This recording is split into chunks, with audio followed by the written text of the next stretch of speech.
Aguya sa namang taong ka-harvester nga gipaabot lang mama magpapa. Gahapon pa man taong ka ato pa man siguro usa ka adlaw, wa pa man ka moabot tanawa. Ila nang papa nga humayan, ila nang basakan tanawa, ila nang mamag ni papa. Mao na lay nahabilin kanang nagilo. Salamat sa Ginoo wa jud mahappy atong bagyo nga upong. Wa jud gidaot ni bagyo upong naluoy siya sa akong mamag papa kay dako narabataon sila og gasto.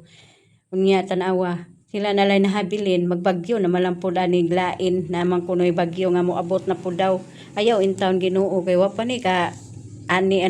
di pa nagpa-harvester ning akong papag mama kay nagpaabot ng ilang gusto nga harvester nga moy mo ani ng ilang basa ilang humay tanawa ang uban mag-ami naman lang ning uban ang akong mamag papa di pa nagpaani tanawa na nagdagom ng kalibutan narba kunoy bagyo nga talibuto na po simbakulan taon Diyos ko ayaw in taon sa uy salamat in taon bagyo nga upong kay wa jud nimo gi hapla ang humay sa akong papag mama wa jud nimo na wa jud na mahappy nagtindog yapon na may nahappy gamay ra kaayo salamat in taon Ginoo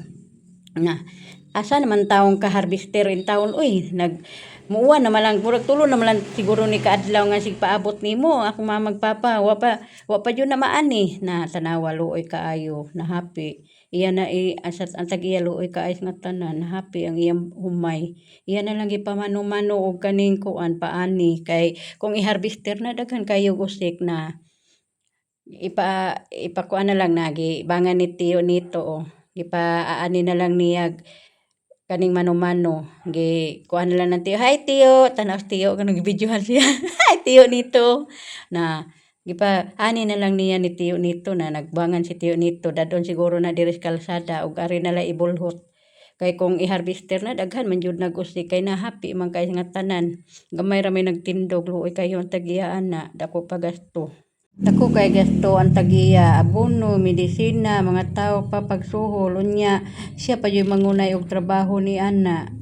nagatiman sa iyang basak na unya karon na nagihappy